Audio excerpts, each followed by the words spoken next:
Hi, everyone. This is Tulio Siragusa with Dojo Live. Welcome to another show. Today is Wednesday, May 20th, 2020.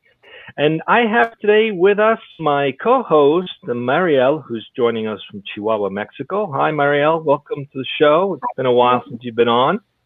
Good to have you. And we have our guest today, who is Dave Jevans, who's the CEO and founder of Ciphertrace.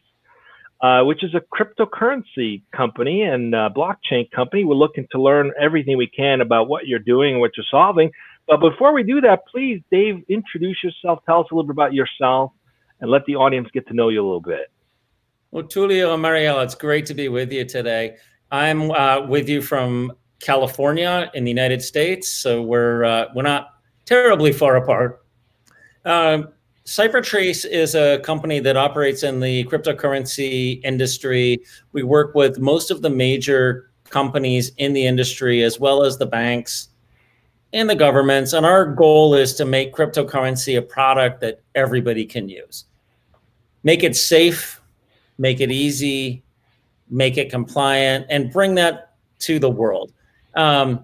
My background really is as a technologist. So I got a master's degree in computer science, really in Canada, which is where I learned French, and I'm still learning Spanish because I love the Spanish language and I love the culture. So it's a project for me, but it's really my background started in technology. I got really interested in how virtual currencies could help the world. Probably about 10 years before Bitcoin got started. So in 1999, 2000, I really got interested in the possibility for global currencies that didn't require banks, that could be moved all around the world at low cost, that would free money for everyone around the world and allow us to have a much more international commerce world. So that's a little bit my background, is coming from technology, but really thinking about it from how it would impact people around the world, whether they have bank accounts or they don't have bank accounts, how we could make remittance across borders less expensive. So it's been a passion for me, is working in this. And then when Bitcoin happened in 2009, 2010, 2011, I knew that was the one. This is the basis for an entirely new financial system that can help millions and millions, hundreds of millions, billions of people to be able to control their finances and deliver it around the world. So it's just been a passion of mine.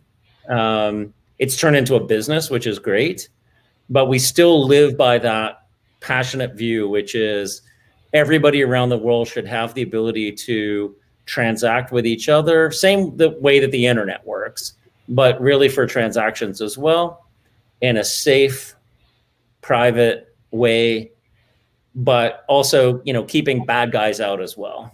That's my passion. All right. Well, thanks for the introduction, Dave. Marielle, let's get right into it. What's the topic today? And let's get started. Yeah. Well, today the topic is how blockchain analytics can keep digital assets clean, secure, and private. First of all, can you please tell us why you chose this topic? Like, what's important to you? Yeah. So I think what's important to us is that we want to make sure that there's a balance in the world between government powers on regulation and freedom of the ability to share information and transact around the world. We've seen blockchain type of transactions. So think about Bitcoin, Ethereum, and other kinds of coins that you would know about. This has allowed people all around the world to send money back home, to send money to friends and family, to purchase from businesses everywhere globally. It's been an amazing revolution. It's cut costs. It's allowed people to transact without having bank accounts. However, governments around the world are trying to set standards for making it look more like the banking system, making it more expensive, making privacy harder to achieve. And so why we chose this topic was to really educate folks and to expose like what's happening in these different areas, and to show how we've been working with governments and private industry and cryptocurrency companies to make sure that the world that we have in 2020 and 2021 and moving forward is not just dominated by a lot of bureaucrats around the world who don't understand the need for these kind of payment mechanisms and investment mechanisms, and to really mix it together with the privacy concerns, the transaction capabilities. And the other thing I would say is, if you look at cryptocurrencies in 2019, they were about $1 trillion a year in transactions, which is about 7 to 10% of everything that's ever transacted on credit cards last year. So it's really a very important and growing area. And we just wanted to make sure that, this topic got addressed so that people have the visibility that private industry is working with government to try to create a balance that protects everyone's ability to do transactions around the world and keeps things private as need be.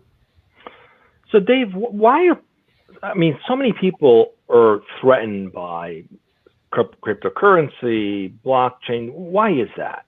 Is there a major disruption to how things are done now? And what does that look like? Why are some people threatened by this? Well, Tulio, I think the threat has been people who don't understand it. So if we think about cash, like we can come together and we can share a meal and split the bill or what have you. And that is great, and it's wonderful, and it's important for the world. And the digital cash cryptocurrencies serve a similar capability. And they help the unbanked, they can help billions of people. I think why people are afraid is there have been early reports from 8 years ago of lots of criminal activity. Only bad guys want to use crypto. Only drug dealers want to use crypto. That's never been true. Sure, there's high profile cases, but there's high profile cases of people using banks to launder billions and trillions of dollars, whether it's stolen money, drug money, what have you.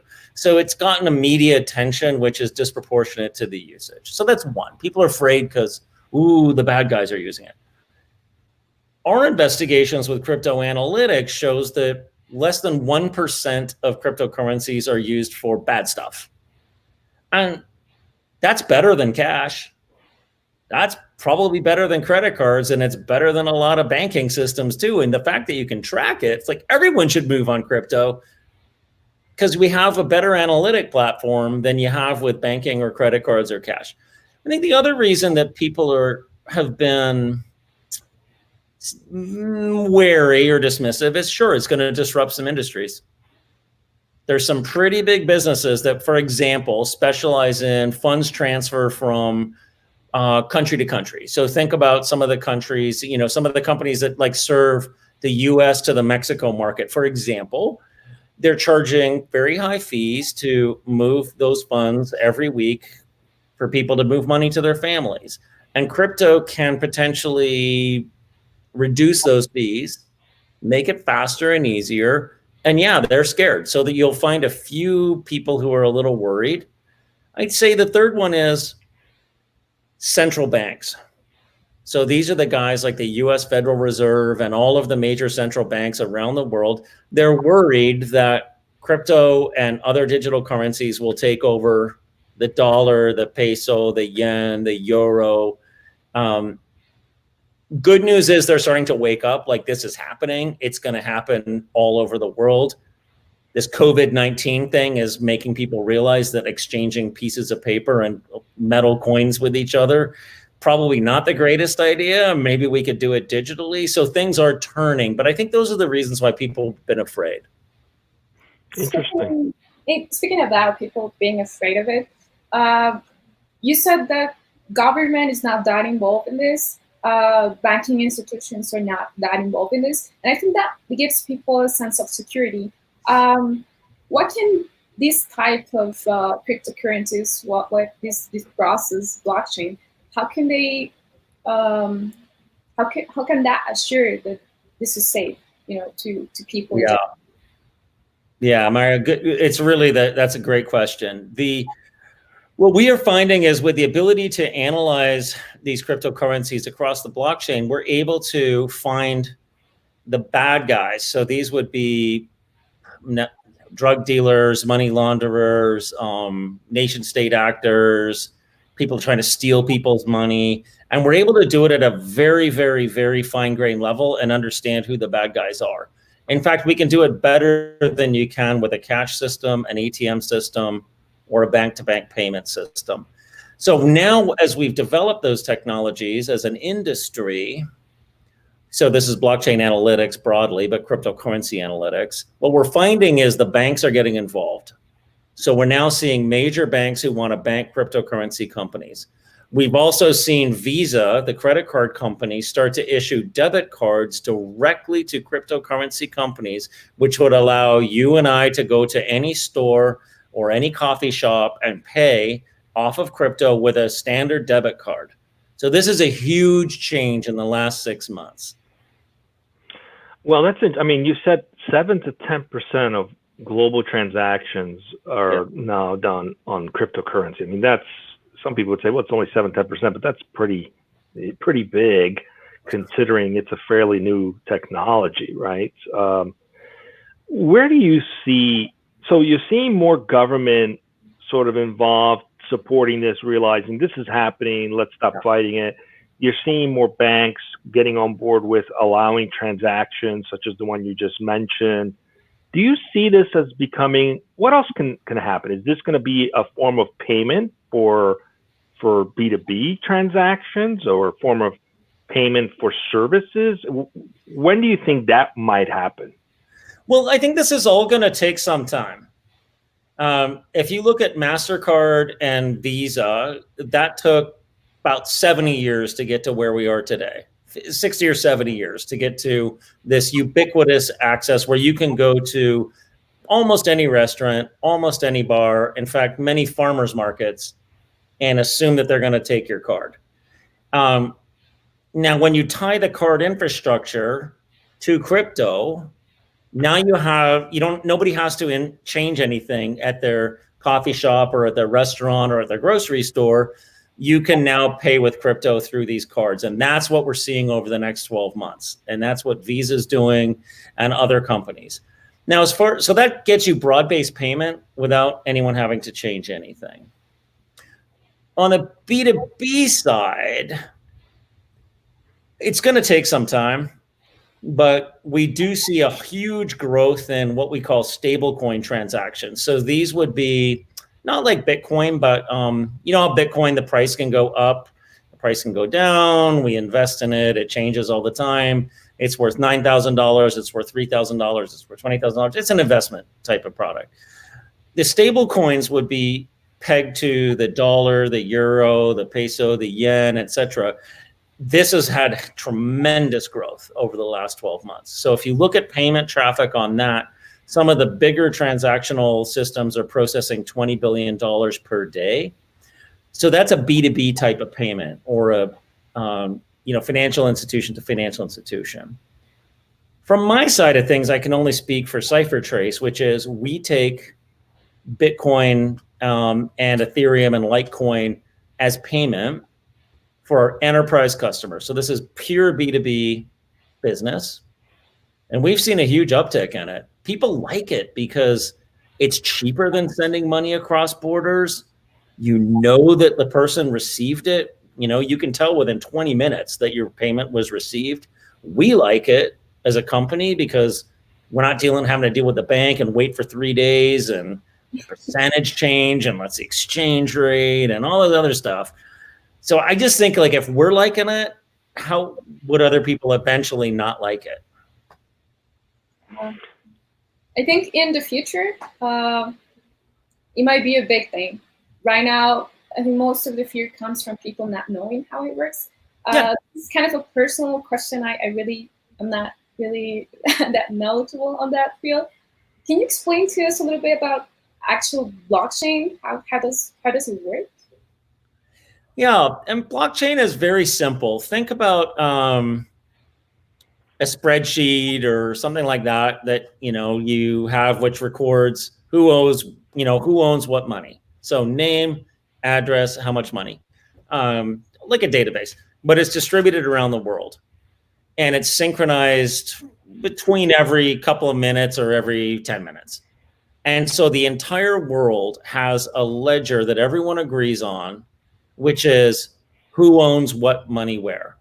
And now this allows us to then send money to other people without a central bank involved, without a PayPal, without a MasterCard, without a Visa involved, because within about 10 minutes, you can guarantee that the money has been received and sent. And it's a fundamental innovation that's very simple.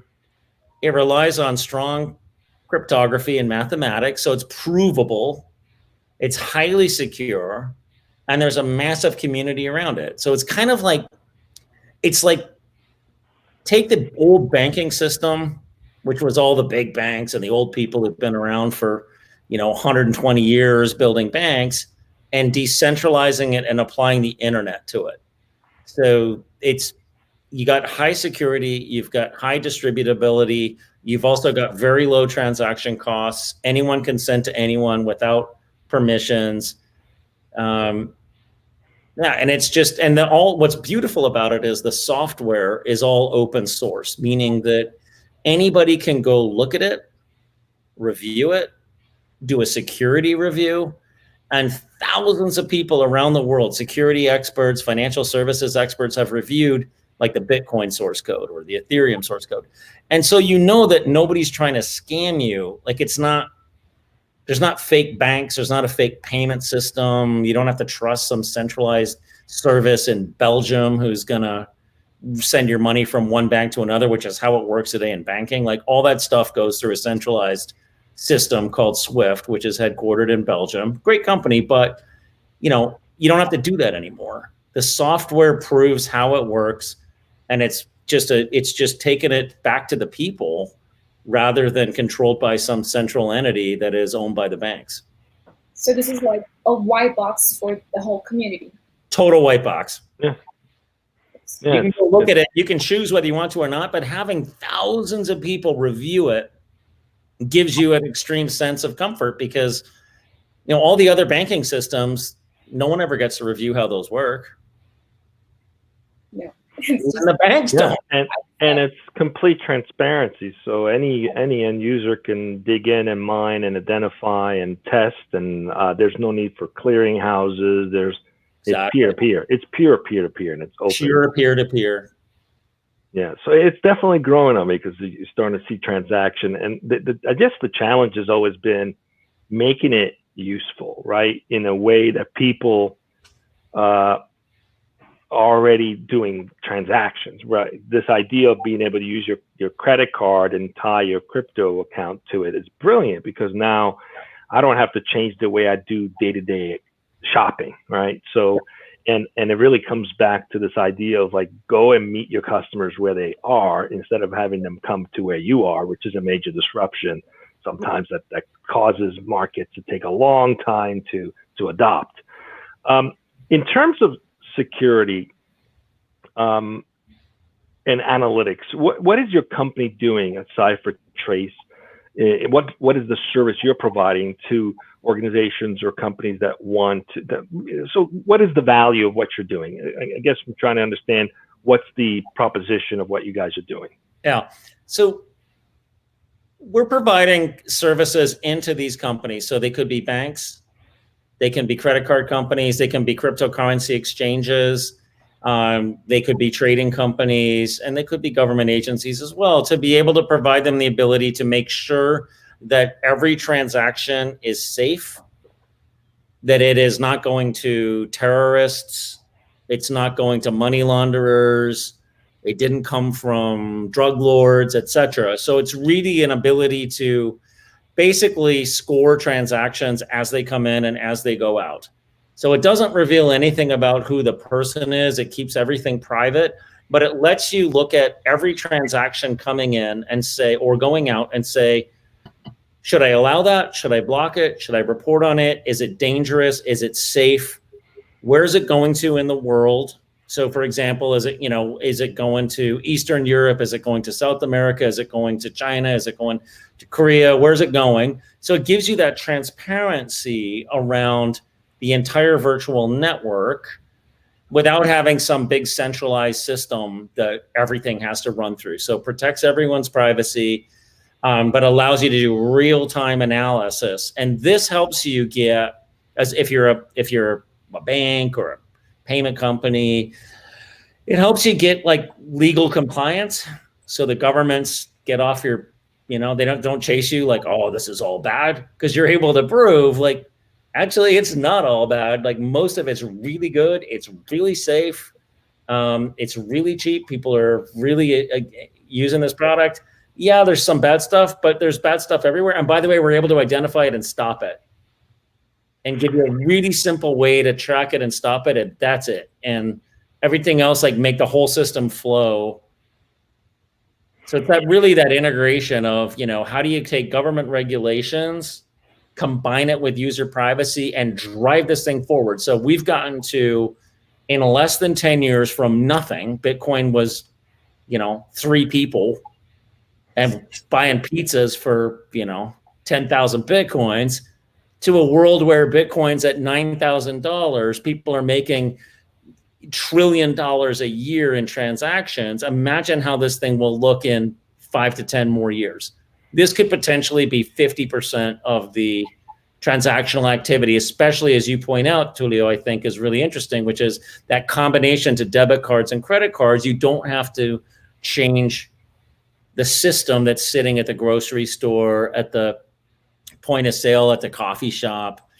If you can connect that, and that's what we're trying to do, is create that connection so that you have all the benefits of crypto, but you can still use your card wherever you go. So essentially, as a user, I can determine the source of my funds. The source could be traditional banking, or the source could be a cryptocurrency account. Yep. Now, this begs the question, right? We have based the value, let's just talk about the US for the sake of the argument. We've based the value of our dollar, used to be on the gold, right? Then we transitioned from gold to consumer product, the goods index, or how much our markets are worth. So what would be the value of crypto based? Like let's assume it became a currency, right? What's it going to be based on? The paper of the dollar, or some other value that's interlinked? How do you see that? How does it work right now? Yeah. So we all got off the gold standard, what's it, 73, 83, 93, 2003, 50 years ago. So money hasn't been tied to the gold standard for 50 years. What money is tied to is what people believe it's worth. What are exchange rates based on? They're based on daily interactive trades by tens of thousands of traders and very smart AI algorithms that figure out trading across the euro, the yen, the dollar, etc. It's all driven by computers and by demand and by people who are making bets. That's how value is created. All monetary value is a consensual hallucination, meaning we think it's worth what it's worth. We think bread is worth $1 today and it's worth $1.10 tomorrow. The other thing we have to recognize is inflation is controlled by central banks, meaning like Venezuela, for example, can deflate their currency massively by printing more and more and more money, which means every day the value of it goes down. So in crypto, it's exactly the same thing. It's worth what people think it's worth. And when people are doing $1 trillion of transactions per year and the market's worth hundreds of billions, it's based on what people think it's worth. And it's no different from the dollar or the euro or anything. And you're going to find out, I think, and we all will, what does $2 trillion of stimulus look like over the last 3.5 months due to COVID? That's going to devalue currencies globally. And the same thing with crypto. It's exactly the same. It functions exactly the same as any foreign exchange market. Gotcha. So it's kind of like art or antiques, right? The value is based on consensual agreement. It's not, because I'm oversimplifying. Yeah, I mean, it has utility value, right? Like I can transact around the world in real time, I can move money everywhere. I can hedge money out of currencies that are deflating or inflating, and it's got utility value. Yeah. Carlos, I think you have a question from the audience. Welcome to the show, Carlos. Yeah, absolutely. And first of all, I need to apologize. I was late because of a travel issue, so thank you.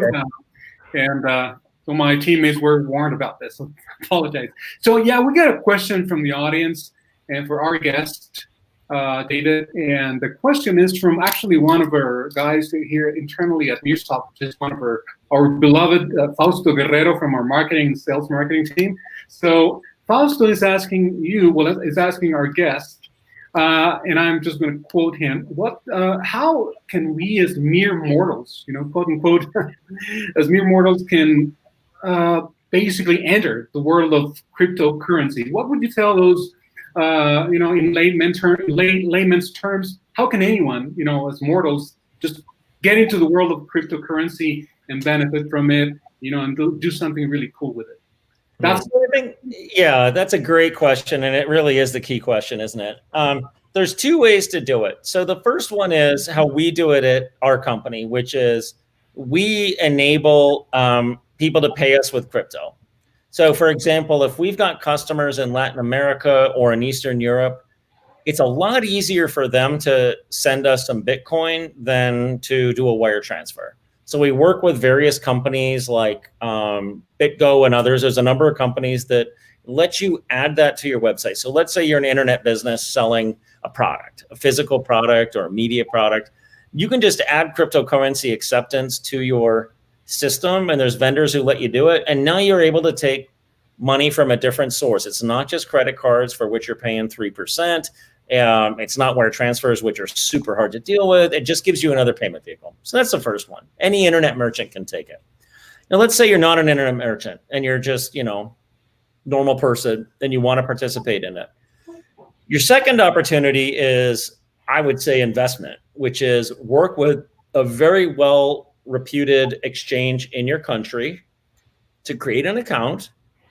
And then you can invest into cryptocurrencies. My recommendation would be start with Bitcoin until you know other things, and put small amounts in and understand the market. You could put $100 in, $50 in, and understand how the market works, see how the pricing moves, and then decide whether you want to put $500 in.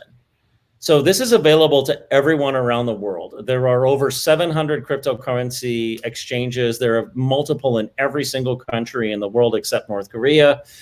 And these are companies that you can basically check out their reviews, understand where they are, and then put in very small amounts and get an understanding of how it works and see what the opportunities are. There you have it. Dave. Thank you so much, David. Thank you for also for your question. Thank you so much. So it's time to wrap up. Time is already coming to an end. But before we do that, Dave, let's just shift gear a little bit. Tell us a little about what you've learned building this business, lessons personally, things that you've discovered about yourself. What's been like the journey as an entrepreneur in building this business? I think it's like every single business, which is there are two most important things: your customers and your team, your employees. So there's no new learning here. It's really treat your customers how you want to be treated. Treat your employees how you want to be treated. Those are the main things. And then in this industry, I think it is about innovation, but it's also about community engagement. So in this industry, we do things that don't make us money. So we work with governments to understand what the regulations are and help the world understand it. We don't do that for money. We do that because this is a major economic change in the world. It's a major freedom point in the world for so many people to be able to have liquidity for the unbanked. I mean, we haven't even talked about Africa and the folks who haven't got access to financial services. So we do a lot of that. And I think that's important for companies in these areas where you're leading major potential social change to get involved and not expect some financial return, but expect like a global return around the world and do the right thing.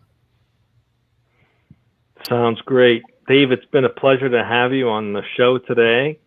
And we'll have to have you back again sometime in the future as this market continues to expand and grow, and share whatever new lessons are coming out of that with the rest of us. Don't forget to join us on Monday. We're going to do the recap show. We're going to recap 2 shows this coming Monday at 1 p.m. Pacific. We're going to recap this show, talk about the key points that we've learned, and also the one that we did yesterday with Boulder AI, and talk about what we learned from that show as well. So definitely join us. If you're an audience member who would want to participate in that recap show, just DM any one of us. We will be happy to have you be one of the squares right here on the screen and share your commentary with the rest of us. Carlos, what do we got coming up next week in terms of guests? Sure, Tulio, thank you. We have 2 guests for next week on Tuesday and Wednesday.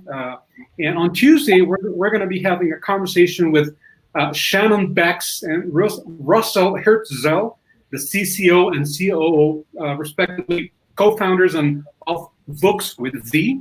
And we're going to be speaking about the challenges of quality screen time, or does streaming storybooks crack the code? So streaming storybooks, pretty relevant for today's stay-at-home times, especially for mothers with kids and parents with kids.